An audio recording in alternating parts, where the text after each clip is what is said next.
imersão na Palavra de Deus. Começa agora o seu momento de renovo e aprendizado. Olá, que a graça e a paz do Senhor Jesus esteja no seu coração. Nós estamos começando o programa Vivendo a Bíblia. É uma imersão na Palavra de Deus.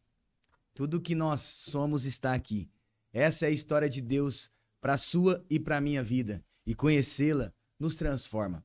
Então eu tenho um propósito de vida, que é ensinar você a conhecer toda a beleza, toda a vida, toda graça e poder que existem na palavra de Deus para nós. Encontrar Jesus, viver Jesus.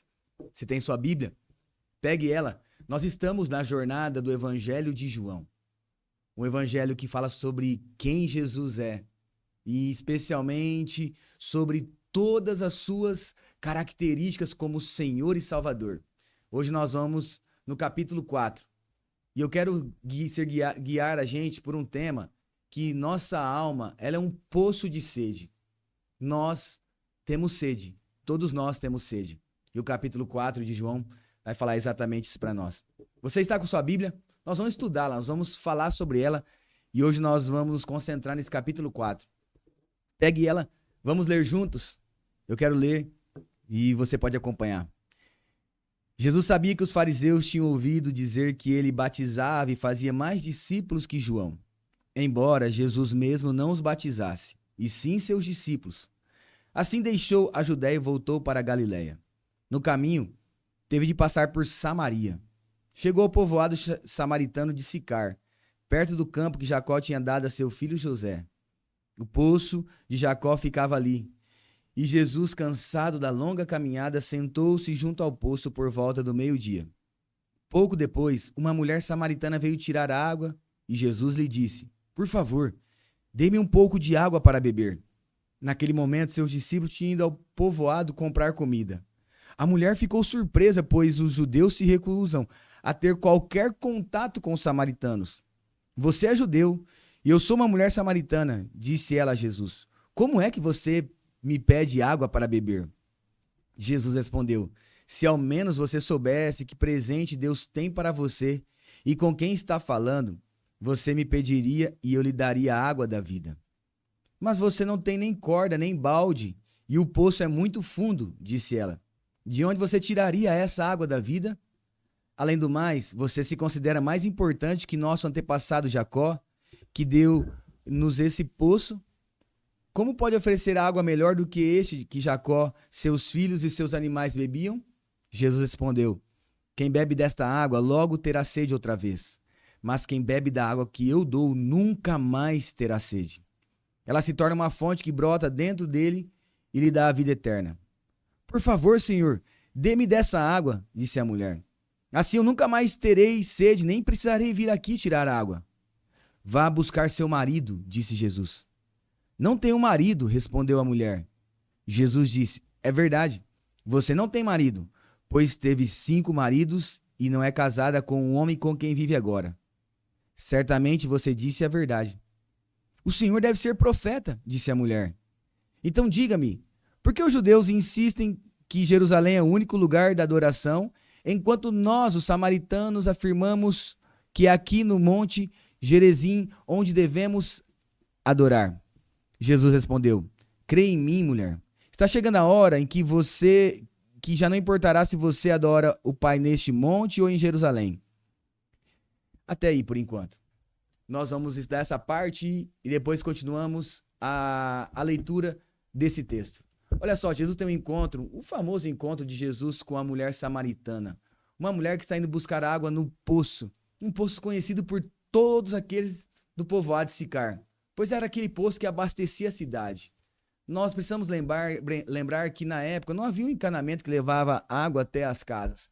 As pessoas precisavam pegar suas vasilhas e ir até esse poço. E saiba, esse era um trabalho comum para as mulheres. Por isso que uma mulher está indo buscar essa água. No entanto, nós vamos perceber que existe um problema. Porque a mulher não andava sozinha. As mulheres andavam em bandos, porque era algo mais seguro. E elas iam bem cedinho buscar água para ficar o dia todo com aquela água, abastecer a sua casa, poder comer, limpar as suas coisas e ter água. Mas essa mulher está indo ao meio-dia, o pior horário do dia para buscar água, então a gente detecta um problema. Se ela está indo a esse horário, alguma coisa ruim está acontecendo. Porque ninguém ia esse horário, nenhuma mulher ia esse horário, nenhuma mulher ia sozinha. Ela está indo sozinha no horário que ninguém vai, porque no fundo ela não andava com ninguém, ela tinha um problema sério moral, as mulheres não andavam com ela, ela era rejeitada. E a história que Jesus está aqui envolvido vai descortinar todos os detalhes para nós do motivo dessa mulher em um horário inconveniente, numa hora do dia onde o sol está na sua força máxima. E nós estamos falando do sol lá da Judéia, da Galileia, onde naquela região o sol é escaldante. Mas nós vemos Jesus também sentado nesse poço porque ele estava cansado. Precisamos também relembrar que as pessoas andavam a pé. Jesus estava fazendo uma viagem já longa, cansado, ele parou ali, sentou ao poço para descansar e à espera de alguém que pudesse tirar água. Enquanto isso, a história diz que seus discípulos foram para a cidade comprar comida. Então eles estavam com fome e com sede. Jesus ficou no poço, seus discípulos foram até a cidade comprar comida e nesse inteirinho uma mulher se aproxima. Aquele é um cenário perfeito. Nós temos ali um poço, nós temos alguém com sede e nós temos água ali. E a mulher fazia esse caminho todo santo dia, pois todo dia ela tinha sede, todo dia ela precisava de água. Tanto é que quando Jesus oferece a ela a água que mataria a sede dela de uma vez por todas, ela vai dizer lá no versículo de número 18 para nós o seguinte. No versículo de número 15. Por favor, Senhor, me dê dessa água. Disse a mulher, e assim eu nunca mais precisarei vir aqui buscar água. Então ela estava querendo uma água que ela nunca mais precisasse voltar àquele poço para buscar água. Entretanto, Jesus também faz esse caminho e ele está com sede. Mas a verdadeira sede de Jesus é para matar a sede daquela mulher. E aquela mulher, todas as pessoas na Bíblia, meus irmãos, de alguma forma representa a gente. Nós podemos nos ver por detrás de toda a história, de todo personagem, de todo encontro com Jesus. Aquela mulher, ela representa o meu e o seu coração, que tem sede. E diz que Jesus faz aquele caminho por causa da mulher. Nós talvez podemos pensar que foi um encontro inusitado, como os encontros da vida. De repente, Jesus achou uma mulher e não perdeu a oportunidade. Mas, nitidamente, não é um encontro inusitado. É um encontro agendado por Deus. No horário de mais sede, no horário onde o sol está castigando. E quando o sol castiga, a nossa sede também vem à tona. Lá está Jesus, apresentando-se àquela mulher. E ele conhecia o coração sedento dela. Muito mais do que buscar as águas que ela ia lá buscar com seus jarros, com as suas vasilhas. O coração dela era um poço vazio, que precisava de água. E Jesus estava ali para matar a sede dela, pois Jesus conhece o meu e o seu coração. Conhece as orações que a gente faz quando a gente fala, Senhor, já não estou aguentando mais, já não tenho mais força, parece que eu sou uma terra seca, suplicando por água, meu coração está vazio, um tanque vazio, não tenho mais condições alguma de fazer algo, Senhor, já não vejo saída. Ali Jesus conhecia aquela mulher, conhece você, conhece a mim. E é Jesus que inicia a conversa. E tudo também é muito estranho para a mulher, um homem conversar com ela, numa cultura totalmente oposta a isso, pois a cultura da época de Jesus, homens não conversavam com mulheres. E muito mais judeus não conversavam com samaritanos, pois esses dois povos, eles tinham uma briga entre si, porque os samaritanos, eles eram um povo que era uma mistura de dois povos, dos samaritanos e de um cananeu. Povo cananeu, então, entre judeu e cananeu. Então, quando o povo judeu casou-se com as mulheres cananeias, surgiram então aquela mistura. Então, eles chamaram aquele povo a mistura de judeu-cananeu, samaritano. E o judeu tinha uma questão que eles queriam ser um povo único. Então, tinha que ser um homem judeu, uma mulher judia. Quando um homem judeu casava com alguém de outro povo, aquela família era como se fosse uma família de segunda classe, uma família que deveria ser desprezada, uma família com sérios problemas que poucas pessoas queriam se relacionar. Então, havia uma rixa entre eles. os samaritanos se sentiam excluídos, ofendidos pelos judeus que discriminavam eles, que colocavam eles uma margem bem distante da vida.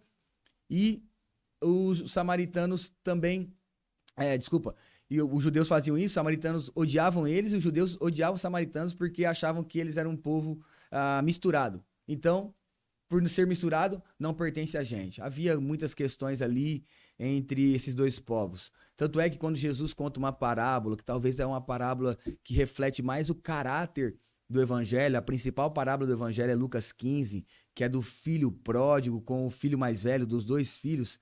Mas a outra parábola que reflete bem o evangelho é essa parábola do bom samaritano, de Lucas 10, quando Jesus conta que 2 judeus passou perto de um irmão judeu que estava caído e nada fez, mas um samaritano que nada tinha a ver, que na verdade odiava essas pessoas judias. Então, ou seja, ele deveria passar longe dessa pessoa caída que era judeu, ou deveria passar em cima dessa pessoa porque eles se odiavam e podia aproveitar aquela oportunidade de alguém que estava ali à beira do caminho, quase morto. Mas diz que esse judeu, o que ele fez? Ou desculpa, esse samaritano, que ele fez? Ele pegou um judeu a quem ele deveria odiar e o amou, cuidou dele, pegou seu dinheiro e pagou por todo o cuidado dele, levou até uma hospedaria, que era um hospital da época, proveu todas as necessidades. E então Jesus mostrou que ali estava concentrado o segundo e maior mandamento que existe: ame seu próximo como a ti mesmo.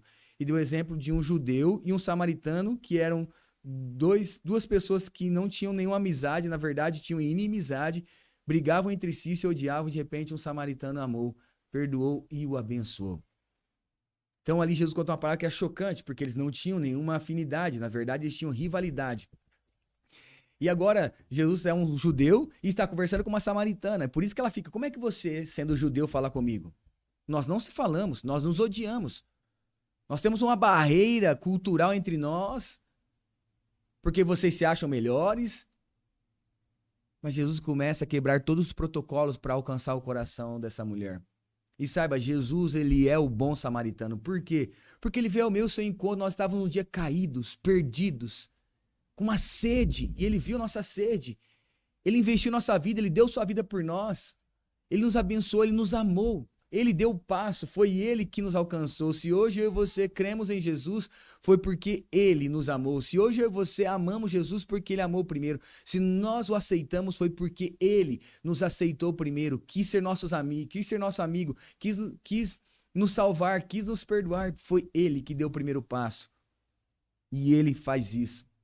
Então, quando Jesus faz isso, essa mulher traz uma rejeição: você não pode falar comigo, você é um homem, você é um judeu. Jesus disse: se você soubesse, no versículo 9, olha lá, vamos conferir nossa Bíblia. A mulher ficou surpresa, pois judeus se recusavam a ter qualquer contato com o samaritano, porque eram tipo assim, mantém eles longe, era um povo excluído, era como se tiver contato, você vai ser contaminado.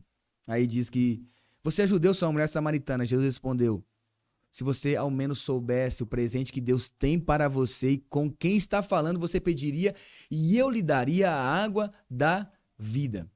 Por Jesus quebrar todo esse protocolo, ele está interessado no coração daquela mulher, está interessado em satisfazer a alma dela. Ele pede água e depois ele oferece a água da vida. Pois na verdade, Jesus só queria dar a água a ela. Era Jesus que queria dar a água da vida para ela. A mulher poderia dar um copo de água para Jesus, mas Jesus daria a ela uma fonte de água da vida. Essa água é o Espírito Santo, o Espírito do nosso Senhor, a vida de Deus em nós. Para isso ficar claro, então a gente fala: o que é água? É a própria vida de Deus em nós por meio do Espírito Santo. É o Espírito que nos dá vida, é o Espírito que ressuscita nós da morte, dos pecados, para uma nova vida com Deus. É o Espírito que abre os nossos olhos. É o Espírito que faz a gente amar a Deus agora, compreender as coisas de Deus e se deliciar com aquilo, como alguém que está com sede e de repente bebe goles de água e fala: nossa, era tudo isso que eu precisava.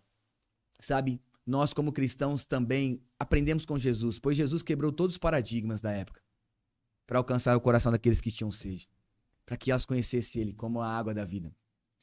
E a mulher debate com Jesus, pensando que Jesus estava falando da água daquele poço. E ela fala assim, como é que você pode dar água se você não tem nem corda, nem balde?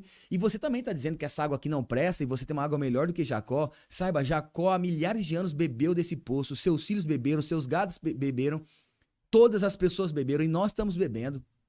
Olha quantas pessoas beberam dessa água.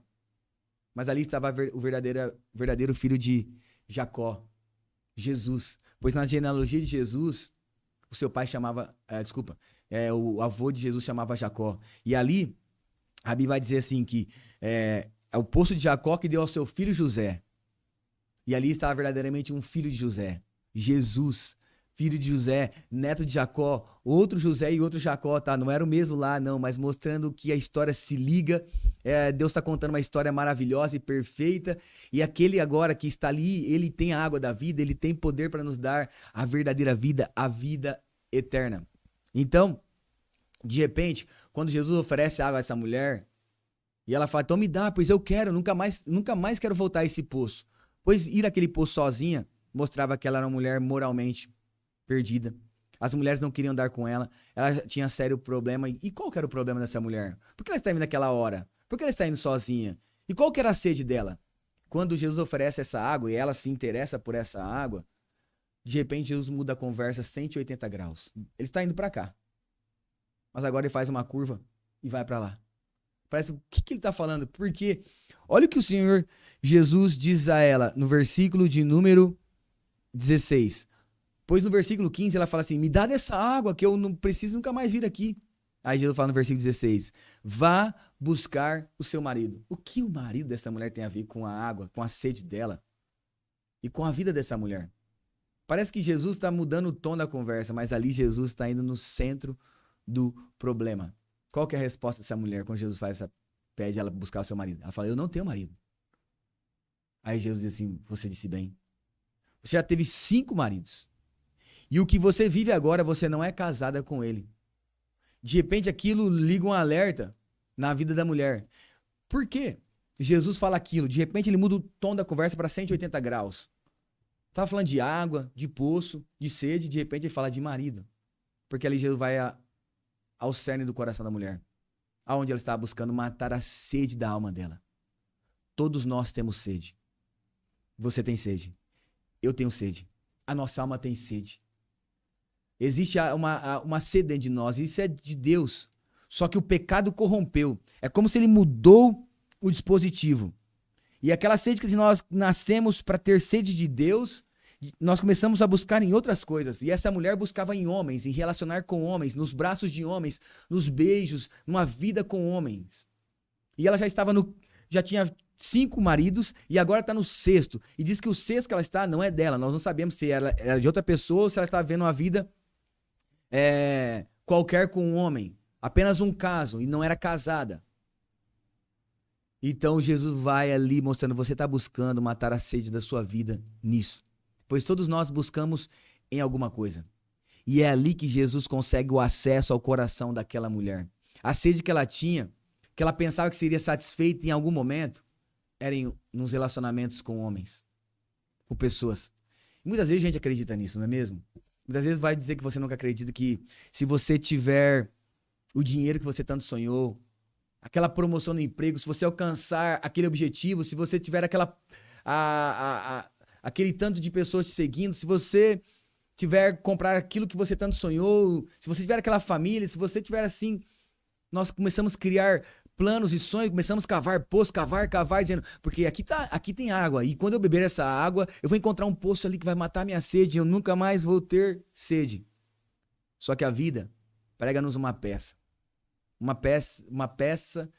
de péssima qualidade, uma peça de uma brincadeira de péssimo humor. Porque quando a gente alcança o que nós tanto planejamos, o nosso coração continua dizendo, eu ainda tenho sede. Eu não fui saciado. Eu ainda preciso de mais. A gente talvez vai lá e a gente sonhou que o dia que a gente tivesse alcançado aquele objetivo da vida, nós seríamos felizes. Aí a gente alcança, não é. Se a gente tivesse aquela formato de família, olha, eu quero ter a família assim, casar assim, ter filhos assim, ter a casa assim, ter essa condição. E você chega a uma hora da vida que você tem isso. Aí você olha pro seu coração E tá tudo bem com as coisas à sua volta, mas dentro de si não está bem. Parece que lhe falta muito. Você fala, nossa, mas eu alcancei tantas coisas na vida e parece que eu estou mais distante ainda. Sede. Pois essa sede somente o Senhor Jesus pode matar. Você pode ter o universo inteiro à sua disposição. Não será capaz de preencher a sede que você tem. Você pode ter todo o dinheiro e falar, vou preencher. Não será capaz de preencher. E sabe o que acontece? Primeiro, todas essas coisas nos iludem, a ponto de a gente começar a correr atrás. E depois, sem perceber, isso nos escraviza. Pois nós não conseguimos nos ver sem. Isso acontece muitas vezes. Pois a gente diz, não, é só mais essa vez. Talvez a última vez eu vou fazer. Mas você já está escravo. Está escravo daquele pecado, está escravo daquela vida, está escravo daquela rotina, está escravo daquele relacionamento com aquela pessoa. Você se tornou um codependente de pessoas, dos elogios das pessoas, codependente daquele dinheiro, codependente daquele prazer, codependente daquilo. Você faz agora tudo por aquilo, achando que aquilo vai me dar. E você está um escravo, você se sente cada vez pior, você se sente cada vez vazio, mas você quer sempre mais. Porque você vive uma ilusão dizendo, se eu tiver mais eu vou conseguir. E você cada vez mais vai tendo e não tem. Até a ponto de você ver tão vazio, sem nada. E moralmente destruído. Por estar tentando fazer tantas coisas, como aquela mulher dizendo, é na vida com os homens, é no relacionamento com os homens, com o sexo com os homens, e ela vai destruindo outras famílias, vai casando com homens, vai criando relacionamento, de repente seu coração está como uma coxa de retalho, cheio de relacionamentos destruídos, refeitos, abandonados. E o que ela tem agora, ela está na expectativa, talvez ele vai ser diferente, mas não vai ser diferente. Até que ela encontra um homem chamado Jesus Cristo, o Nazareno, que a ama sem pedir nada de troca. Que não está procurando nada dela, mas ele está oferecendo algo a ela. Pois ele é muito maior que todas as propostas desse mundo. Ele é muito maior do que qualquer coisa desse mundo. Ele conhece a sua sede, ele compreende. É ele que pode dar aquilo que você deseja. Jesus é a fonte de toda satisfação, de toda aquela sede que a sua alma tem. Jesus é a água que pode matar ela. E ele prometeu que mataria a nossa sede. E essa fonte, diz ele, que estaria dentro de nós. Ele falou, você agora terá uma fonte, água que eu lhe der, você nunca mais precisará voltar para cá. Olha o que ele diz, versículo número 13. Pois quem bebe da água desse poço de Jacó vai ter sede outra vez. Mas quem bebe da água que eu dou nunca mais terá sede. Nunca mais terá sede. Você estará saciado. Pois o amor que você procura, o prazer que você procura, a afirmação que você procura, a identidade que você procura, dizendo assim, não, eu preciso provar para as pessoas que eu tenho valor, que eu sou algo. Você recebe de Deus uma identidade de ser um filho amado, isso preenche sua vida. Você está satisfeito. Aí você não precisa mais procurar nos braços humanos, nas coisas terrenas e nas coisas dessa vida, o que Jesus já te deu, que te preencheu perfeitamente e te preencheu de tal modo que ele diz assim, e agora essa fonte, essa água lhe tornará uma fonte dentro de você a jorrar. Porque de repente o próprio Deus vem morar dentro de você por meio do Espírito Santo. O Espírito Santo está dentro de você que crê, está dentro de mim. E nos torna plenos, satisfeitos. E um manancial de Deus começa a jorrar da nossa vida. Nós começamos a mostrar para as pessoas o que vive alguém que depende de Jesus, vive satisfeito, vive feliz. Não depende dos aplausos humanos para se sentir feliz. Não depende da vida estar muito bem para ter paz. Não depende de ser o maior para dizer assim, agora eu sou alguém. Não. Quando você não era, Jesus te amou e te deu uma verdadeira identidade, um filho de Deus. Você foi amado sem ter feito nada. Você agora desfruta, você se alegra. Você é como aquele que chega e pega e bebe dessa água e aproveita dessa água e se sacia dessa água. Oferece essa água aos outros, mata a sede dos outros, se interessa pela vida dos outros. É isso. Jesus é essa água para nós. Saiba, isso foi tão impressionante que a mulher faz uma pergunta a Jesus. E agora eu queria voltar com você no texto. João 4, nós paramos no versículo de número 22, nós vamos agora ler o versículo 23. A mulher está perguntando, no versículo 22, onde devemos adorar? Aí Jesus vai responder lá no versículo 23, mas está chegando a hora. E de fato a hora já chegou, em que os verdadeiros adoradores adorarão o Pai em espírito e em verdade. O Pai procura pessoas que o adorem desse modo. Pois Deus é espírito e é necessário que seus adoradores o adorem em espírito e em verdade. De repente a mulher percebe que está diante de Deus, do Messias, do Salvador, daquele que viria e traria água da vida, e ela aproveita e faz a pergunta. Bom, nós samaritanos temos sérios problemas com os judeus. E os judeus, eles dizem que nós somos um povo misturado, excluído, rejeitado, que não tem nenhum contato com a gente. Então a gente vive para cá, eles vivem para lá. Havia um abismo entre si. Agora Jesus, um judeu, está aproximando todos eles por meio da sua graça. E ela pergunta, Senhor, vocês judeus têm um suntuoso templo lá em Jerusalém, onde todos vão lá apresentar ofertas, oferecer sacrifícios, vão lá para adorar. Mas como nós somos samaritanos e não podemos entrar nesse templo, nós construímos um templo lá no Monte Gerizim. O monte em que, lá em Deuteronômio 27, Moisés profetizou as bênçãos quando estava conduzindo o povo à terra de promessa. Eles param diante de 2 montes nessa travessia. E está a multidão sendo liderada por Moisés. Moisés para. De um lado está o Monte Ebal, onde Moisés fala, se vocês não obedecerem a Deus, virão sobre vocês castigo, as consequências da desobediência. Mas se vocês obedecerem a Deus, ele profetiza sobre o Monte Gerizim. As bênçãos de Deus estarão sobre vocês. Deus guardará a sua saída, a sua entrada, vocês serão prósperos. E ele começa a profetizar bênçãos sobre o Monte Gerizim. E os samaritanos constroem ali um templo naquele monte, pois era conhecido como o Monte das Bênçãos de Moisés, um monte abençoado. E ela pergunta, qual que é o lugar certo de adorar? Lá no templo, em Jerusalém, ou lá no nosso templo, no Monte Gerizim?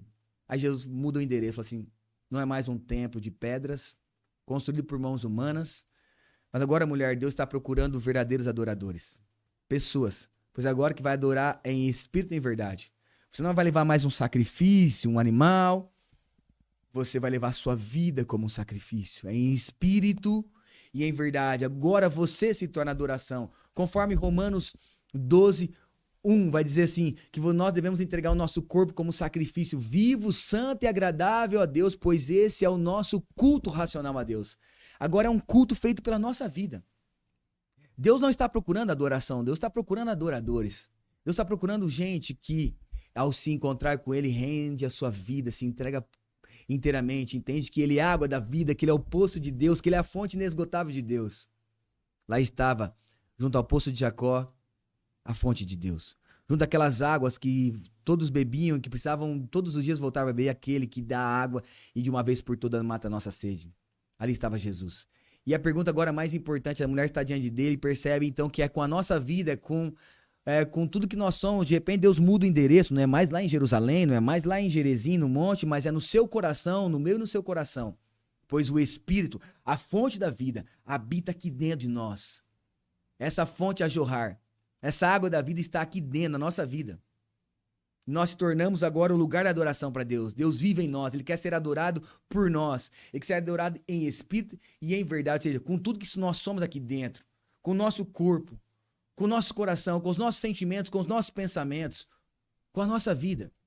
Então você pode adorar esse Deus, pois agora é a sua vida que se tornou o lugar onde Deus deseja ser adorado. E a pergunta para nós caminharmos para o fim é como podemos receber essa água da vida, que é Jesus. Essa fonte da vida que Ele nos dá por meio do Espírito Santo. Lá em João 4, nós estamos lendo, versículo 28. Quando tudo isso aconteceu, olha só o que a mulher faz. A mulher deixou sua vasilha de água junto ao poço e correu de volta ao povoado, dizendo a todos: venham ver um homem que disse tudo o que eu já fiz na vida. Será que ele não é o Cristo? Então as pessoas saíram do povoado para vê-lo. Olha o que acontece, a mulher foi com as suas vasilhas para o quê? Enchê-las de água. E voltar para sua casa e fazer essa rotina todo dia. Casa, poço, poço, casa, enche minhas vasilhas, enche minhas garrafas de água, lavo minha roupa, lavo as coisas, tomo banho, preciso voltar lá amanhã de novo, essa rotina. Mas sempre sede, sempre preciso de água. Assim é a vida, você vai de novo nesse poço, achando que vai te matar a sua sede, não mata a sua sede, você procura talvez outro poço. Esse mundo tem cisternas, essas cisternas não retêm água, são poças de água. Não é um poço de água da vida, é poças de água. Jamais um poço. Só que Jesus é uma fonte inesgotável. Para você recebê-lo, você precisa deixar as suas vasilhas, seus cântaros. Não são mais necessários. pois agora é o seu coração que se torna um lugar para ser enchido da presença de Deus. Entende? Você pode talvez levar coisas para dizer, se eu encher essas coisas, isso pode me satisfazer. Não, não. Agora é o seu coração que precisa ser satisfeito. É aqui dentro. A mulher deixou para trás porque aquela água já não era mais necessária. Tudo aquilo que ela havia vivido até aquele tempo, aquele momento, não fazia mais nenhum sentido, pois ela havia encontrado agora Jesus. Encontrei aquele que deve ser o Cristo. Vamos lá, e diz que todo o povoado que conhecia aquela mulher, que sabia o histórico dela, o problema que ela era, de repente está vendo na vida dela alguém totalmente impressionado, satisfeito, alguém que não tem vergonha porque ela andava sozinha, agora ela não tem mais vergonha de ir às pessoas dizendo, eu encontrei aquele que é a fonte da vida. Venham, vocês também precisam encontrar, ele está lá junto ao poço de Jacó. Imagina só uma mulher rejeitada, abandonada, uma mulher que não andava com ninguém, desprezada, que tinha tantos e tantos traumas por causa do seu passado ruim, do seu histórico, dos seus pecados. Mas agora ela quebra também todos os protocolos da sua vida por causa de Jesus. E começa a falar de Jesus ao seu povo, dizendo, eu fui satisfeita, vocês também podem ser satisfeitos. Eu que estava perdida e vocês me conhecem e fui satisfeita. Eu que vivia atrás de homens, eu que tinha um histórico complicado e por isso as mulheres não andavam comigo, por isso que os homens não deixavam suas mulheres andar comigo, porque eu vivi uma vida de pecado. Mas agora encontrei alguém que me amou. Deixou seu canto, sua velha vida para trás, para uma nova vida com Cristo. Deixou para trás tudo aquilo que ela todo dia carregava, para agora ter a fonte de Cristo dentro dela. É isso que nós precisamos fazer. Você precisa deixar para trás os seus cântaros. Aquilo que você achou que trouxe até hoje na sua vida. Talvez são pesos. Nunca mata a sua sede. Faz você voltar a esse mesmo lugar. Você precisa deixar a sua vida para trás. Seu velho homem. Seus interesses. Deixar para ter Jesus. Porque agora você não vai ter mais 2 jarros de água. Você vai ter uma fonte. Que é Cristo. Que vai torná-lo satisfeito, satisfeita, pleno, feliz. Você abre mão da sua vida para ganhar agora a vida de Jesus. Você abre mão da sua velha vida vazia e perdida para ganhar a vida de Jesus, que é uma vida preenchida pela presença de Deus. Por isso que ele fala, se você soubesse o presente que Deus tem para te dar, que é para você, eu quero dizer, Deus tem um presente para você. É a vida dele. É a santa vida dele, a preenchida vida dele, a gloriosa vida dele, vivendo em você alguém vazio, perdido e insignificante como nós. Para nos dar significado, para nos preencher, para nos fazer abundantes. Essa é a verdadeira vida. Essa é a vida abundante que Jesus prometeu. Essa é a vida plena. Ele tem para mim e para você. Saiba, foi isso que aconteceu.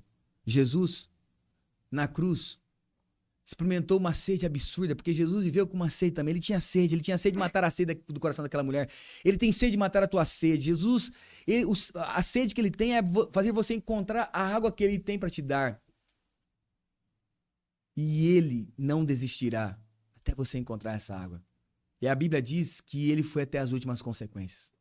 E em João 19, versículo 28, diz que Jesus está na cruz, terminando sua missão. E quando ele termina a sua missão de ser o Salvador, onde ele mataria a nossa sede de perdão, de salvação, e nos faria voltar de novo ao coração de Deus, que é a fonte inesgotável. Ele diz, estou com sede. Jesus sentiu uma sede absurda na cruz. Ele já estava sendo julgado, as pessoas estavam privando ele de tudo, de amizade, de defesa, colocando sobre ele acusações, mas sobre ele estava todo o pecado da humanidade. E diz que era ao sol do meio-dia, ele estava na cruz, mas se fez noite, ele sentiu sede, ele carregou a nossa cruz. Ele estava cansado também naquela hora, ele estava morrendo de sede, e ele falou, estou com sede. Jesus morreu com sede, para que eu e você jamais morrêssemos sem essa água da vida. Para que eu e você fôssemos saciados da sua vida. Ele morreu para nos dar a vida. Ele morreu com sede para que eu e você tivéssemos uma vida plena da sua água, dessa água que ele prometeu, dessa água da vida. Ninguém matou sua sede ali, pois era o nosso pecado que estava dando sede a ele. Deram vinagre, algo amargo a ele. Tão amargo quanto o nosso pecado. E ele morreu sem ser saciado. Qualquer que seja a sua sede, e a sua busca, você encontrará em Jesus a fonte da vida, a fonte inesgotável de Deus, a abundante vida. E isso te muda, sabe por quê? Porque uma mulher que foi rejeitada e era envergonhada pelo seu jeito de viver, em Jesus ela foi amada e transformada. E diz que toda a cidade foi até Jesus, conheceu Jesus. Diz que os samaritanos creram em Jesus por causa dessa mulher. Olha que coisa maravilhosa. Jesus pode mudar a sua história. Você pode ser alguém rejeitado, com um passado complicado, com uma vida perdida. E ele pode escrever uma nova história através de você. Você pode ser um exemplo. Alguém que as pessoas vão olhar, que um dia dedicou ao pecado, ao mal, gastou toda a sua vida até o dia que você encontrou com Jesus. E você encontrou aquilo que você tanto buscou. E agora as pessoas vão ver você deixar tudo para trás, seus cântaros, seus jarros e tudo para Jesus. E você vai mostrar ao mundo que Jesus é a fonte. Você vai dizer às pessoas, vá até Jesus, ele é a fonte. Ele pode matar a sua sede, ele pode mudar o seu coração, ele pode mudar a sua história, ele pode mudar o seu passado. As pessoas podem ver que você foi transformado, que você foi profundamente amado e hoje você pertence a Cristo. Todo o nosso passado pode ser apagado por Cristo. Nós podemos ser lavados por essa água e pelo Espírito que vive em nós. Podemos ser regenerados. Jesus tem essa água, ele pode matar a sua sede. Eu não sei o que você tem buscado e tanta sede você tem tido. Você pode dizer, eu não sei mais o que fazer, eu não sei mais onde buscar, não tenho mais força. Você tem buscado uma cura. Jesus é a cura para você. E eu oro para que no nome de Jesus e pelo poder da palavra, que ele é a água da vida, ele te cure agora. Se teu coração está se sentindo vazio, com medo, com preocupação. Sabe quando a gente sente que não há mais o que fazer? A gente já buscou em tantos lugares, achando que nossa vida teria sentido, seríamos felizes. E a gente está cada vez mais seco, uma sequidão de vida. Jesus tem a água da vida para te saciar. Abra seu coração agora, para que o Espírito possa te encher. Jesus é a fonte da vida. Talvez você já tenha caminhado e desanimando. Esqueceu-se de Jesus, esqueceu que ele é a fonte. Talvez se relembrou dizendo, aquilo que eu fazia lá no passado, aquelas coisas. Jesus é a fonte. Vá a ele, beba dele. Uma fonte inesgotável. Jamais se acaba. E da sua vida jorrará a vida dele. Nós jorraremos a vida de Jesus ao mundo vazio, ao mundo sedento. A almas que estão buscando, que estão num poço de sede, um poço vazio. Qualquer coisa nesse mundo é uma poça d'água. Jesus é uma fonte inesgotável. O poço de Deus para você. E ele está disponível. É isso que João 4 quer dizer para nós. Todos nós temos sede, mas a nossa sede acaba quando encontramos o nosso Senhor e Salvador, Jesus Cristo. É isso. Glória a Deus.